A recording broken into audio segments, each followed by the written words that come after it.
nina mukwano gwange right now ye Osimu Yenga, you understand? He knew me kuva buto nga mugamba njagala kuyingira majje kulwanira dembe ly'abantu. So you wouldn't expect me because in the TV ekisiru nti you will manipulate me and make me a fool like you are. Tell that bitch, I'm not a bitch, I will never be. Ate waba yogede ku bantu ebyekisiru nkiterekedde banga. So maybe this was the right time for me to come up and speak up. Amanyire abetunda naye. Tasha Hubby. Tasha Hubby is very small to talk about Zahara Toto. She's very small. Very. Mulimu abantu abagala okubuukira olutalo. No, talina aluyingira mu ngano. Musiraamu. Yali asibye kakaya. Zahara Toto azamanyira. No. Tuli ku Zahara Toto versus Shamim. One. Tasha Hubby musiraamu. Kuba abeera mu bbaala musanga nnyebo kotaawo mu bbaala. Asiba akakaya. Kati yaluyingire mu perspective. Alwanirira bakyala. Ngani. Era ani yamutumye. Omuntu abayitaga kutumibwa. Ekibuzo kyange kiri awo. Ngani era ani yamutumye atula abalwanirire. Mukyala alumirwa bakyala banne. Ekiryo oli kijja mutuukako leero. Don't look relevance. Mu ntalo z'otamanyi gye zivudde ne gye zitandikidde. Ekitegeera. Namulabye ayogere ekisirusiru biki ku Zahara Toto. Ate bagamba omanyi Yesu yagamba bw'ati we baleeta malaaya n'agamba atakikolangako yaba amukuba ejjinja. Tugaita Tasha Hubby talina gwe yali ayogeddeko bukyabaawo. Atakikolangako yaba amukuba ejjinja. Kati Tasha Hubby bw'oba okimanyi nga naawe toli mutuukirivu. Please don't comment about Zahara Toto. Dulekele Shamim because Shamim yabagambye ye yesobola. Tetwagala bino bya kutandike. Ate twakubani otalwa Zahara Toto. Mutandiko mujoga. Please. Bubate bakuyise stay in your lane. Bajja kuvumirayo Tasha. Nkwegayiridde mukwano. Nze nkumanyi bajja kuvuma. You're too small to speak about Zahara Toto. Very small and tiny to comment about Zahara Toto. Namukubidde je simu naye nga awanda ebigambo. Talina kyawanda. Some people banoonya relevance ku balala. Yavuma n'abatanzi. Ate n'abatanzi yayogedde ba Tasha Hubby. Kyogamba Tasha Hubby ye mwogezi wa n'abatanzi. Kala twage baluwa ya mwapointing okubeera spokesperson wa n'abatanzi. Enso Tomenya kintu nga kye bayita sex scandal mu media mu baboss aba bakulukulu abo. Sex scandal. Kazi lumu yakolako statement emu gye mutategeera nnyo. Nti abantu basinga okwongeza omusala kasita agejja akabina gwe basinga okwongeza omusala lwaki baba mwongeza omusala. Mwali emabega bwe tubadde. Kuvuddeko. Zahara Toto mukwano gwange. Nnyo. Ne Shamim mukwano gwange. So kati wanasaagala kwekuyanja babuulira nga mbabuulira ebiri factual.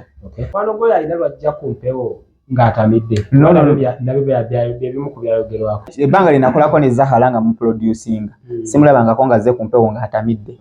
Ashoya. Era ekyo kyo nkimuwakanira. Ebbanga lye nabeera naye okujjako nga zino ennaku ze siriiyo. Ne for the time I spent with her, simulabangako ng'anywedde.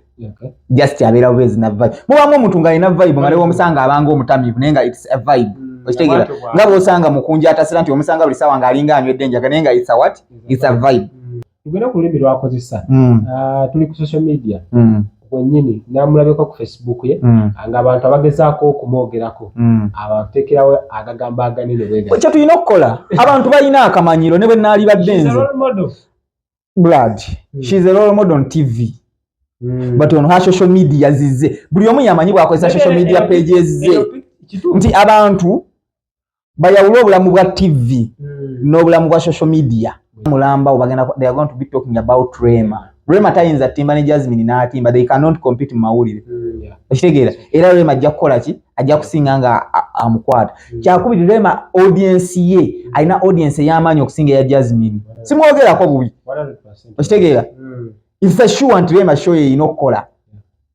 Ekitegeera but gwe Jasmine kikulekawa asobola okulanga show yo ginyikize mbantu within 1 week or 5 days nga Rema jeyo nga music daba aliyawo nga n'oluyimba olupya lwe watadde okitegeera lukyagaanya okukola obulungi okugamba nti tujja twambaza engatto ku Kenzo in terms of relationship Rema alina okujjawo buli we tunayogera ku Kenzo in terms of sex scandal Jasmine alina okubeeramu Okitegera era ne Rema alina okukola ki alina okubeeramu kati bano bo bajja kwewalana paka tekijja kuvaawo de Jasmine ne bwalifumbirwa omusajja wo omulala era kijja kusigalawo bano tebaagalana okitegeera tebajja kweyagala wawulirako lumwedda omu ng'avuma munno okuba n'ekigere ekinene namwe omwana oyo w'ogugera ogunene Wonderboy ayuji gwe mukutu kwe tuli yena gye musinzira okwanga mutulaba Handspa Live agemanya gange ndi wano n'omukulu Mako tugezaako kubanga tugeyamu ku bantu balugana tuli bageyi b'abantu tatugeya we give facts and beautiful analysis to the people okay anti tugezaako okukola tubawa kiki babadde batasuubira mu bintu okitegeera abantu abasinga babeera awo ne bagenda mu ne bayingira olutalo naye nga tebaalutegedde ate si kirungi kuyingira lutalo nga tolutegedde kyova ne Bobi Wine principle yakyogerako n'agamba bw'oyingira olutalo nga weesize mikwano gyo mba nkusaasidde. Okay, tugenda kwogera ku nsonga nyingi of course abene ibaddewo week tugenda kubanga tuyitaayitamu ate tugezeko kubanga tugattako obaolyawo awe video ne wenagwerako ojja kuba olina kyofunyeemu tambula n'abawanda jazes bano batusamijoozi okuva wali ebweru w'eggwanga so olina gy'osinzira okubanga otulaba make it nabo yawo ku screen osobola okubanga obanigamu amapeesa ate ne bakutuusa omujoozi oguli original Mako obulamu buli butya sibangako bubi first of all I'm a planned kid jajja wange yalina ku ssente yalina ku ssente bulamu bulungi bweyagala always nze mbeera fine planned kid yaba atyo jajja waba yalina ssente nga gwe nawe oyina andi kati ffe emigaati tetugirabidde Kampala amata tetugalabye bukulu nti nze nakwata ku miliyoni nga nina emyaka 12 emiliyoni nga yange sigikwatako hold it in my pocket so kitegeeza nali yali yange nga bagimpa zaali zange nga bampadde nkolemu ebyange nkuwulira mazima ku nsonga ya Shamim Mayanja Zubeda okubajjukiza olunaku lwankya namukwakola Serena Hotel emitwalo 10 ne miliyoni 3 atazisobola bireke bambitojja mbadde manyiyoole twakoyo okwegayirira abantu okujja okulaba bino ebintu tukolera ate tetwagalayo live coverage abiwulirire mu ŋŋambo nga byawedde oba kale abirabe ku Sunday ate nga mubimuwa mu paati ekitegeeza nti Wonderboy amwaddeko eddakiika 5 2 3 abirabe ewatu naye nga olutalo lwabwe Zahara Toto atutandikewo gye lwatandikira olutalo olwo ekisinzira okunyumira nti abantu abamu baluyingidde nga tebalumanyi. One, Zahara Toto aclaiminga nti Shamim yamuvuma, which is not true. Zahara Toto mukwano gwange nnyo ne Shamim mukwano gwange so kati wanasaagala kwekuyanja babuulira nga mbabuulira ebiri factual teyamuvuma ne waliwo omuwala eyeeyita muwala wa Shamim yavaayo n'ayogera ku azanyamiza nnyo omwo mwali omwo ng'abaana abalala babeera yavaayo n'ayogera ku Zahara Toto ng'omuntu bw'anaakeera n'aga kati nze Wonderboy ndi mutabani wa Wonderboy okitegera wa Hands Pro nze mumanyi so kati n'oyo omwana yavaayo n'ayogera ku Zahara Toto but the fact nti yeeyita muwala wa Shamim kyaleetera Zahara okulowooza nti Shamim yaasindise but mu byamazima oyo omwala si muwala wa Shamim just Shamim alinga lolomodo nti omuntu yeegomba bwegombi Shamim ne yeeyita ki muwala we naye nga si muwala we so kati we batwala story ya Shamim Zahara n'agiraba already yalina obusungu bwe ku mutima kyova Shamim yamugambye nti mpayo clip newe ba second 45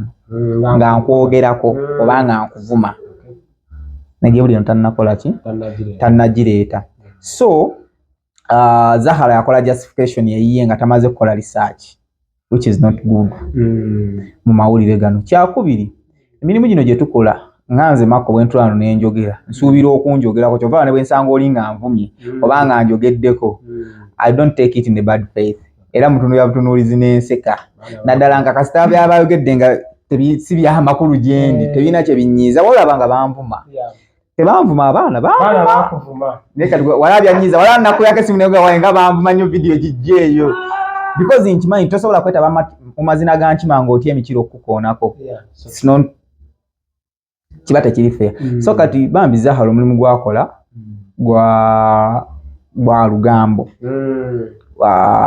entertainment news kujubisa kunyumya ku bantu. So buli wobeera public figure nga weetadde mu public domain eno gye tulimu suubira okwogerwako. So kati ye bwe bamutwalira story ekintu yakiteekinga personal and kyakubiri kye yakolamu ensobi nti yalemwa okwawula personal feeling ku mulimu because bwe tubeera ku mulimu tulina okwawula kye bayita personal feelings. Okitegeera nti sikwagala naye guno mulimu nina okutuulawo tunyumye wadde sikola ki wadde sikwagala. Naye oba omuntu tomwagala naye ng'oli ku mulimu it's better n'ogukola ng'omulimu. Bw'oba olaba nga tomwagala nga kikususeeko nnyo nga tosobola kwogera nga tosobola kumwogerako nga tomuvumye it's better you keep quiet. Ethics z'amawulire ndowooza nti omuntu yandize wano mu kamera n'ayogera ku muntu kati nga boy bagaweereza nga atisa amanyi nakyamumanyiika era nga kyagenda okuba kyekitu. Ethics zaaliwo but most of the media right now they have been driven by social media. On social media terina ethics. Social media nze editor nze presenter nze host nze producer n'abakozi ba TV baagadde competing ne social media. Oluvanyuma social media okujja n'etwala competition ya TV nti luli omuntu yalina the only source of information yalina kubeera TV ng'alina kutuula ku TV kukola ki kulaba buli ekyogerwako which is not true now. Nti kati story happening essaawa zino ng'omwana wa TikTok yagitaddeyo danaga happening now kalo kasiita ekivulu kijjudde okitegeera nga yagikoze eki yagitaddeyo dda kati gwe woona alowoolezo giraga ku Mande essaawa 2 ez'ekiro abantu bagenda kuba baagirabye edda ne bagibikoowa n'okubikola ki n'okubikowa kati nawe ekintu ekizibu ekiriwo nti kati essaawa zino ba media personalities they are competing with people on social media. Twajjamu ekizibu kimu nti they want their shows to trend maybe they want their content to go viral okitegeera because it's very hard to work for a full hour notafunamu wadde tugiyita punchline which is trending kigenda kusigalawo mpaka mu bantu kitambule kiseeringa shoyo okitegeera. So kati kino kitawaanya nnyo ba media personal twesanga sometimes tuvudde ku ethics.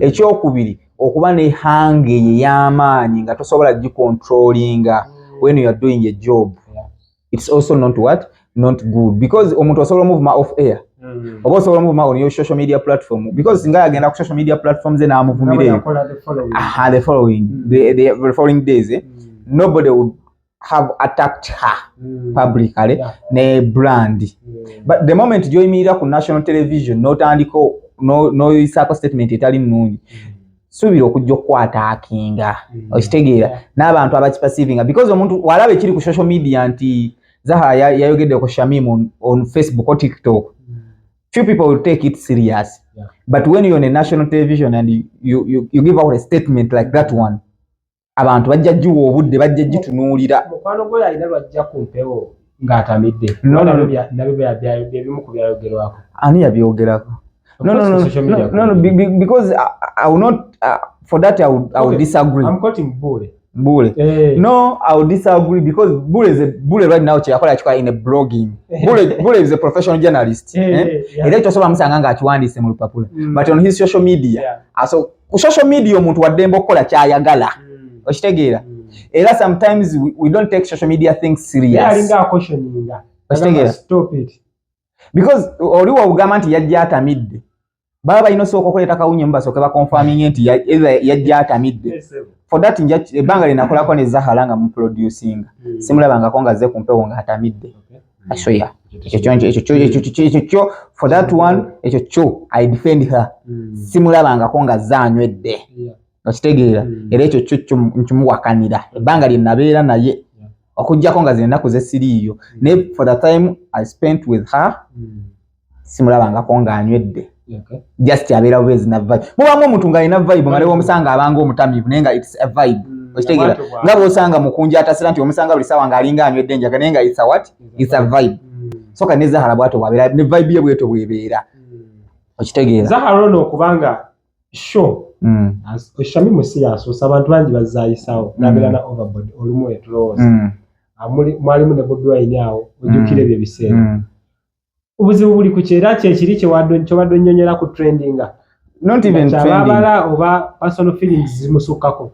sometimes nagambe ziba personal feeling ate Zahara nze mumanyi she's very real wabata kwagala batakwagala takweka baba takwagala hands tajja kwagala era ajja kikulaga nti takwagala sobola nokusanga nakuyitako okitegere ate bwaba akwagala abeera akola ki abeera akwagala mullo kati yo Zahara Toto gwenkola ki gwenjogerako nze gwemmanyi bwaba akwagala aba akwagala era batakwagala era bwagamba nti omuntu simwagala abatakola ki abatamwagala then ekyokusatu abantu bangi babeera ku media era ne boogera ku bantu bangi bavuma abayimbi bangi bavuma abantu ababulijjo era abantu batunulira bagoba aguyina ani ayogedde kati mu entertainment industry eno gye tubeeramu opinion ya Zahara Toto ematalinga nnyo era ekola nnyo ate era esika nnyo public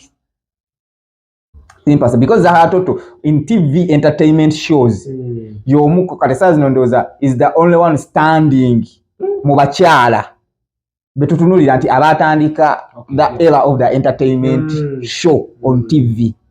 Era bana bangi abazze bageza kukola nga yi. Okitegeera bangi abazze nga bayegomba Zahara Toto era bangi abazze nga bagala tambulira mbigere bya Zahara Toto ng'era bakopa Zahara Toto ne bibalemerayo ne bagenda ne bagwa abala ne bakola ebyabwe. Okitegeera because there was a time when Zahara Toto nga amaanyi gaalina gasinga n'abamu ku bayimbi e Kampala. Nga osobola muyimiriza mu kibuga n'oyimirizaawo n'omuyimbi nga Toto bamumanyi nnyo n'okusinga omuyimbi. Okitegeera kati yo gwe twogerako n'essaawa zino era alina abayimbi bangi baasinga amaanyi bayitirivu bano tebagambe mbwazi nnyo kuwolereza no saze kuwolereza nze nkubulira faction kyobula wali era nkugambye nkunyonyodde ebiki ebizibu ebikola ki ebibeera mu nenzia nayo nenkubulira nti bangi nnyo waliwo wano omuyimbi ng'asobola okuvaayo n'avuma omuntu ne wataba awaamuwa matu okitegeera bangi obalabe nga bavuma ne bamala kukola bubadi kwagala kwekuba amatupa ku woteri y'omusajja wali okitegeera ensi okubatunuulira ate era ensi neebatunuulira nga nannyini kifo amaze kuvaayo n'akyogerako kitegeeza abayimbi bangi kati nga nti abayimbi bangi nga their opinion does not matter ne bapulizenta bangi nga their opinions does not matter okitegeera kati so Zahara Toto w'amaanyi togenda kijjawo okitegeera Shamim naye w'amaanyi lwakuba this time around nti yo yakireetedde nti ono yakivuze akizza mu busiraamu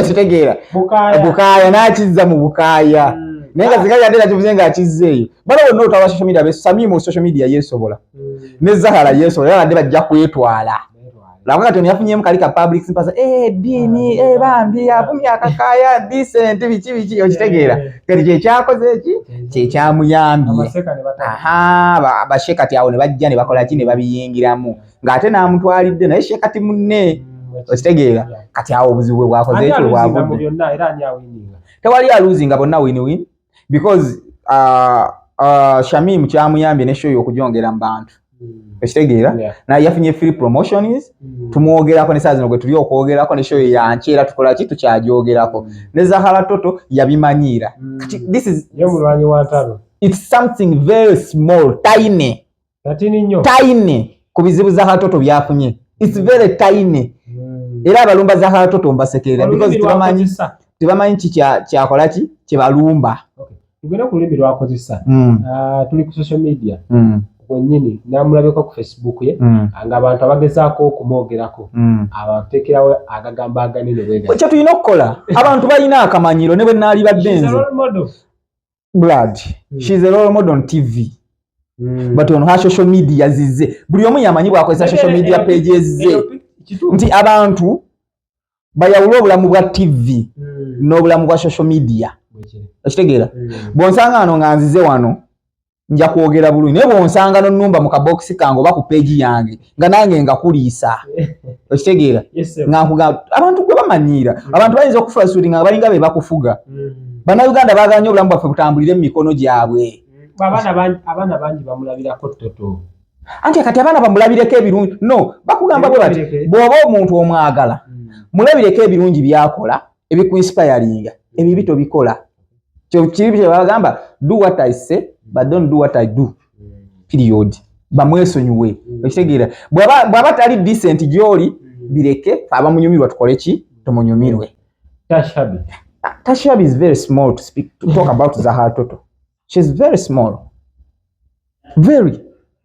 Mulimu abantu abagala okubuukira olutalo. No, talina aluyingiramu ngani. Musiraamu. Yali asibye kakaya. Zahara Toto azamanyira. No. Tuli ku Zahara Toto versus Shamim. One. Tasha Hubby musiraamu. Kuba abeera mu bbaala musanga nnyo ebokotaawo mu bbaala. Asiba akakaya. Kati yaluyingire mu perspective. Alwanirira bakyala. Ngani. Era ani yamutumye. Omuntu abayetaaga kutumibwa. Ekibuuzo kyange kiri awo. Ngani era ani yamutumye atula abalwanirire. Mukyala alumirirwa bakyala banne. Ekiriwo oli kijja mutuukako leero. Don't look relevance. Mu ntalo z'otamanyi gye zivudde ne gye zitandikidde. Okitegeera? Namulabye ayogere awo ekisirusiru biki ku Zahara Toto. Ate bagamba omanyi Yesu yagamba bw'ati bwe baleeta malaaya n'agamba atakikolangako yaba amukuba ejjinja. Tugaita Tasha Hubby talina gwe yali ayogeddeko bukyabaawo. Atakikolangako yaba amukuba ejjinja. Kati Tasha Hubby bw'oba okimanyi nga naawe toli mutuukirivu, please don't comment about Zahara Toto. Lulekere Shamim, because Shamim yabagambye ye yeesobola. Tetwagala bino byakutandike. Ate twakubanira otawula Zahara Toto. Mutandiko mujoga. Please. Bwe tebakuyise, stay in your lane. Bajja kuvumirayo Tasha. Nkwegayiridde mukwano. Nze nkumanyi bajja kuvuma. You're too small to speak about Zahara Toto. Very small and tiny to comment about Zahara Toto. Namukubidde je simu naye nga awanda ebigambo. Talina kyawanda. Some people banoonya relevance ku balala. Yavuma n'abatanzi. Ate n'abatanzi yayogedde ba Tasha Hubby. Kyogamba Tasha Hubby ye mwogezi wa n'abatanzi. Kala twage baluwe ya appointing okubeera spokesperson wa n'abatanzi. Ensonga era no Mbozi yennyini eyina era ebirala bye yaggyeyo. Ebiriwa abakozi ba TV abasinga abakyala bakola obwamalaaya. Kibaddewo nga kimanyi naye kati kyazze nnyo waggulu. Obwamalaaya weebuli si bakozi ba TV. N'abasuubuzi mu arcade bakola obwamalaaya. Golooza lwaki arcade ziriko lodge? Era bakozi ba TV bagenda mu lodge za arcade? N'abayimbi bakola obwamalaaya. N'abasomesa ku ssomero bakola obwamalaaya. Baani abatikka abaana embuto mu masomero. Era bakozi ba TV. So obwamalaaya wonna weebuli. Oba professional kyoba musawo akola obwamalaaya. Oba musomesa akola obwamalaaya. Oba mukozi wa TV akola obwamalaaya. Obwamalaaya gwe mulimu ogwasookawo ne mu Bayibuli gukyogerwako era tegujja kuvaawo. Because obwamalaaya abantu bano okukyerangira ng'ensi eyina ekifaananyi kye balabamu. Ali kati kankubuulire. Mwe bakuba ebituseera ebisinga babalimba. Kabeere muyimbi, teri muyimbi asobola kweyimirizaawo kwaba abakyala mbw ayimirira olwa ssente za show. Mwazimbye ennyumba, ayimbye nnyo azimbye ennyumba, simanyi avuze Range Rover, aguze motoka eyakayo, simanyi avuga Mark X4matic mu ssente za show ezaawa. These people, ssente bazijja mbirala nnyo. Musimanya we yavuze Range Rover, yakubye oluyimba lumu olutulendinze ekibuga, twende tupaata avuga Range Rover, ayimbye showmaker. Yalagawo Kasubye byagobaga. Tusobola kujja obwamalaaya. Ate bonna bakyerangira because bonna mulimu gwe gumu. Ekituleeta ku TV get fame bantu bakumanye kola ssente. Bakulye paka wokoowa. Ensi teyagala kumanya. Terise ate ku TV basasula ssente mekezo. Ssente mekezo geno mubezaawo avuge. Ssente mekezo geno mubezaawo omukozi wa TV avuge Range Rover. Oba formatic. Akola mmeka kale. Teraddamu kubalimba ebyo. Obwamalaaya weebuli wonna.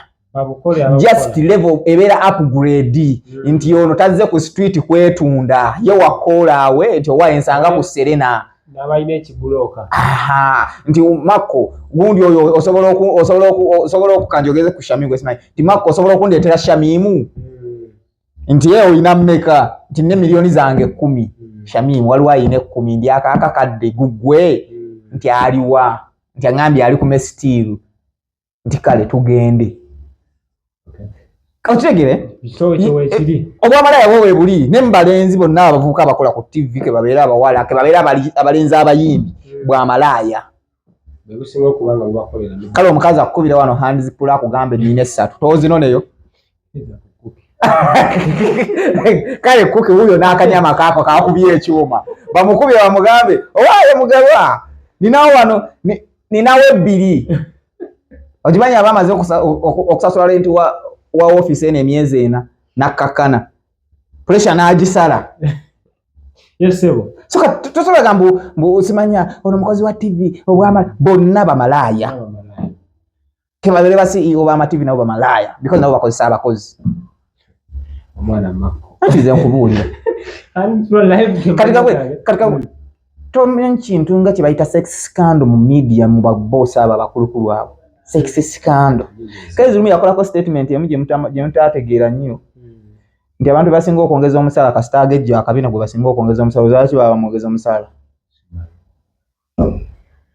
wali emabega wetubadde kubuddeko tugendako bitegeera zakubuulira twogere ku kati nnyo ku waliwo ensonga ejyali Rema yataddeyo show just ebigambo kyemubiri 1 week neyali Jasmine maaso abantu era ne batandika obbeja nti bano wakyaliwo empalano oba just Rema yakola bibi nga bamwe tumulaba okujjako ng'omuntu abadde tabadde mu mawulire for the last 5 days to 7 days back amannya 3 gabadde mu mawulire Rema Jasmine Kenzo Kalona Ntongo nga gatambula wonna gatrendinga buli wamu okitegeera so kati Rema mukazi abantu asinga tebamanyi Rema alwana atya entalo ze kati Rema yabatunuulidde n'agamba okuddira erinnya lyange muliteeke mulaka sono ina nfuniramuwa ayina kubati mbeyo shonze nagimanyaako ddayo sho Yasini yagiguze Yasini K abasinga bayinza okuba tebamanyi promoter Yasini K yategese King Saha ye nannyini sheeyo kati so Rema wateeka ku Jasmine show nze kyenyinza osaba Jasmine ajjeyo show ajjeyo show because bagenda mu frustratinga amanyi social media Rema ayina amagye Jasmine gatasobola okitegeera kati so Rema bwakuteekako show kitegeeza 1 week before your show emwezi nga eno show yali enyuma nnyo okubeerawo nga waliwo yabeera n'akapeesa Kapesa was a big song, hit song.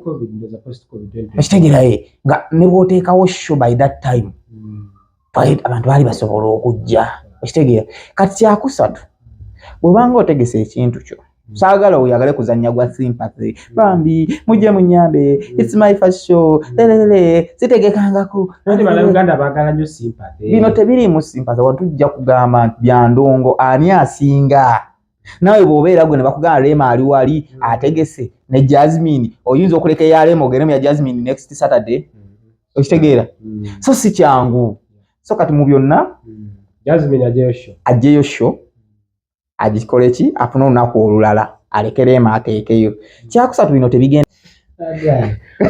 gati nze nkubuulira so mu mbeera eno nze eno prediction yange yaliwo ngera ngisuubira bulungi kasana laba olutalo because fena tukimanyi nti show z'e Kampala zikolebwa controversy teekayo sindi simanya tayagala shiba lelelele bato nkuziza simanya wampandika olimba naawe lutwale tugende tujuze kololo timu shiba holi kilelele nga boba promoter bakola ati ne bino bibalimu simanya Kalona Ntongo ate Chris Banina ate Eddie Kenzo atani Kalona Ntongo federation tasobola kuvaayo nga Kenzo yakyali president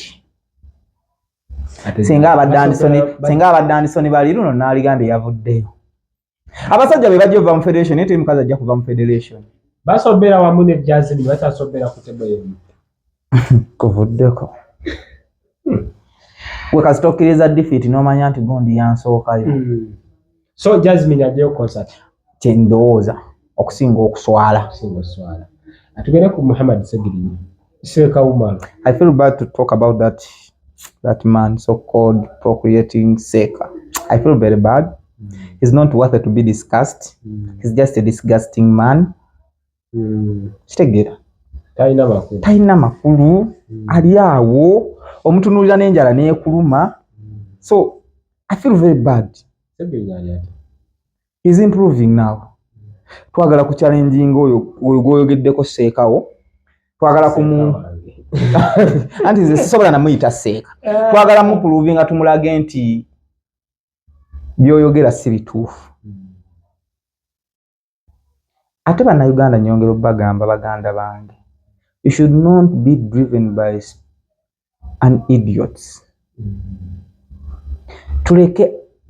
Tuleme kuleka bantu batali waffe kutandika tuvuga because of their propaganda. Someone is using Segirinya's illness to do a comeback for his business. Ashtegera. Business yagwa ato yagala jiddiza mulwadde bwoli. Lwaki olimba abantu mbugwe wasomeddwe eyalwaziza omugenzi. The event you talking about happened 4 to 5 years back. Nga abadde talwalanga. Kyogamba bwe kyosoma omaze emyaka 5 osoma dduwa yamukutte mu mwaka gwa 5 oba gwa 4. Okitegeera? Segirinya talina kikyamu kye yakola oyo omusajja wammwe. Kye yakola ekigwanga kyali kimu kuyamba. No, kuyamba to unveil the dark secret of that man. Okitegeera? One, bw'ogamba Segirinya yakwata omulambo n'aguleeta ewo. Omulambo gwali gwo tegwali gugwo. Kimu. Omwala wamwebakako tewamwebakako. 2. Wamukola olubuto tewalumukola. 3. Did they call you ng'omwana mulwadde n'ota responding oba wa respondinga? Bwe bakugamba afudde wajja waddamu otya? Bw'oba okakasa nti omwana teyali wuwo watwala initiative ekola DNA. Omusajja bamuterawo emitwalo aga tudwe DNA test n'agaana. Fayiro n'etambula paka minisita Nakiwala. Okitegeera? Namulabye awoze eby'ekisiru mbu yabatwala ne mu kooti n'ewa ruling. Nga tetugirabangako. Ruling bajiwa batya nga takoze DNA. Okupuluvinga nti bali bamusibako yali propaganda. Era kooti bwe bayawa ruling yatwala initiative n'avaayo n'adula bannaye kooti ine esazeewo byonna ebyali binjogerwako bikyamu. Kati si abantu baleke kubeera nga balimbibwa. Abantu tebabeera nga bakwatibwa olw'obutamanya. Okitegeera? Fe tugezaako bagamba ono omusajja mufere. Nze sijja namuyisa mu kamwa kange. Mufere. Okitegeera? Ayagala okukozesa bizinensi ye eddengulu. Ono omusajja y'omu gwe twogerako yasoma edduwa y'omufu kwanjula kwa Kabako. Ojjota ku mukolo gwa munno ogw'okwanjula n'osomerawo edduwa y'omufu. Edduwa y'omufu era odi Kampala n'emunenya nzijukira omugenzi Nsereko Mutumba. Allah amusaasire ebyamusobako. Yavaayo n'avumirira ekikolwa ky'okusoma edduwa y'obufu ku mukolo gwa munno. Kati Maseeka kyasoma edduwa y'omufu ku mukolo gwa munne. Omukolo gwo kwanga tena osomako edduwa esiibula omugenzi. Ddala oba Seeka. Bino bintu kale naye twagala bategeere. Wano mu Buganda bakugambe wali omugenge tofunyirawo ngalo. Olukaga yakimbako n'agamba gundi agenda gwe ensoosigala oli gikungula. Oli eri osekambu munno olumumimye bode. Gwe Katonda wamuwaaki ekigenda okugaana okumiima bode. Kati so ntunuulira ne neewuunya. Naye byonna Mungu mulungi. Segirinya atandise okuimprovinga jjo nabadde naye. Atandise okutereera. Yogenda Amsterdam. Tukyayagala bamujjanjabire wano afuna amaanyi. Netherlands tujja mutwala. Tukyayagala bamujjanjabire wano afuna amaanyi because ennyonyi ya ssaawa 8. Tusobola mulinyisa nnyonyi ya ssaawa 8. Amale munyonyi ssaawa 8. Tannafuna maanyi. Kati kyayagala asooka atereere tulyoke tulabe ku kyokugenda e Bulaya. Nsambye badde mukoze bulungi. Is now improving. As I speak now. Omuyambi we ne bamaseeko okuva e Kawempe. Olwaleero batutte ekiwandiiko koodi Kampala nga beemulugunya ku nsonga z'amaseeko oyo oyogerako. Maseekawo. Olodi Kampala kukiwuya abadde yeegambye etya. Seeka tebamumanyi. Ne byakola tebabitegeera. Akola bintu bya shiriki. Because obusiramu bukugamba kasita onyigira musiramu nno okumala ennaku ezi. Oba ofuuse mukafiruuno yalina kutola shahada buto. Mukafiruuno awedde emirimu. Kati tubeereko twogereko oyo. Kyobanga ino okuyisa erinnya ye Mukama mba muwongera saagala kumuwongerayo nnyo njala asigala awo waali. Motive y'okutwala ekiwandiiko yaki kumujja because bali be bamuwa certificate emukkiriza okubeera Maseeka. Okitegeera? Kati so balina okwemulugunya kuba naye omuntu gwe mwawa certificate bw'ati bw'akola emirimu gye. Batubuulire oba certificate abantu baziwa balamu balwadde ba mitwe batabufu era basinziira ku kyokugamba omuntu nti katumuwadde certificate. Tasobola kuba Maseeka nga gwe abaka kale birumya obulamu nkubuulira birumya obulamu ebyaddala nna tubisekeramu naye ng'ebintu biri serious kuba singa Segirinya akeera naafe olunaku lwaleero Maseeka tujja mukuba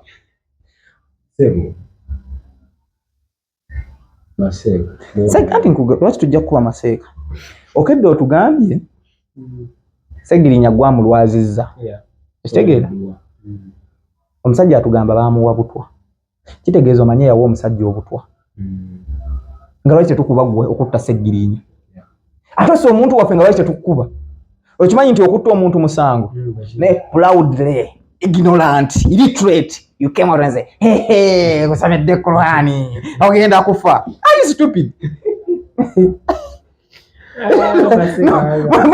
omanyi kati obutasoma buno bagabo bubanyandikulu nze namutunuulira bwe nti neŋŋaane but this man understands the statement gyali okuteeka ebweru mu public mama wenga teyavaayo ngenda kuwa omugenzi Yiga Mungu amusaasire yavaayo mu kaseera akazibu n'akola statement yemu ku yamaliriza obulamu bwa Yiga paka kufa n'agamba gavumenti korona taliyo mwagala kubba ssente pasita ng'alina n'endiga baamutwala kabangali nga pale bagikutte ejjeeke bwe bati kyekikulaga obukambwe bwazi bakugamba nga tonnafulumya statement sooka ogirowoozeeko ki kyesobola okuzza the repercussion of the statement z'ogenda ng'ofulumya ziyinza kuzza biki kati gwe Maseeka ova eri mu kkanzu lyo okokana naye bayiga okwekaalya oba yali amanyi bw'anaakaba mbu tumusaasire munnange bakola kibi justice y'abaana beebakangako nga tewakirowoozangako ng'obeebakako webase ku mwana wa munno omukozi olubuto oganya omulabirira azadde oganya oyamba omwana alwadde afudde n'omulambo oguzize what kind of idiot is that kale tetusobola kusukkawo tujja kukoma wano fonawo Mako Kalokasiita tumalirize Kalokasiita mwagala nnyo alina akayimba kali ke yannyimbirako ng'anyeenya omubiri gugo baby nyumirwa nalo weewaawo mbeeramu I love that song omanyi nyumirwa nnyo abakazi abanyeenya obubina there is a way how she shake her boot kaakendera okuba yazaala naye nga alina engeri gye yakanyeenyangamu bw'ati sekulimba tekakyaliko naye nga alina engeri gye yakanyeenyangamu bw'ati neŋŋamba yoyo maama Sita ebyaddala byagala ne feefe Kalokasiita bbaawe mumanyi yanjokyayoko yampayoko n'ekyo 10 ekyo kibozi kibatambulira kwa album launch ebyabayimbi bwe bityo sijja kukyogera naye nze bbaawe mumanyi neyamuzaalamu omwana mumanyi esebo Kalokasiita omumunyoma naye waliwo yaliko nga sebo ng'akuumwa w'amagye ojuka odiyo za feefe ezo ezafulumira ezasooka ng'akuumwa AK47 zimubeerako bwe ziti kati muzannyireko alina omusajja nkubuulira naye video gye bakoze ne feefe gye gwera walabyeyo nga byogera ezo acting bibaamu mu acting obimanyi bibaamu kyoga buli abenywegera mu video aba abaagala olowooza singa omanyi abakazi lutalo baalina omumaajo kuba abeera nabo acting era video baagitadde ng'ekivulu kituuse nga mulina okuyiga this is show business okitegeera tulage business yo kati omuntu asobola settinga narrative yonna gy'ayagala eri business naye nga ne Fefe Busa amanyi bawa Kalokasiita era amutegeera bulungi naye ye Kalokasiita kyova olaba ngenda kuwaayo baakola oluyimba ne Gravity nayagala okuinvolvingamu bbaawe walaba Kalokasiita kye yakola yatabuka bubi nnyo ne batabuka nnyo era Gravity awo nazzaako oluyimba okitegeera yazaako kwali kwepiica si kwe kwadda ku mwazi nyeemu kwali kwepiica nazzaako okwepiica olowooza lwaki Kalokasiita tayagala no sense ku musajja we tayagala kumuzannyirako my friend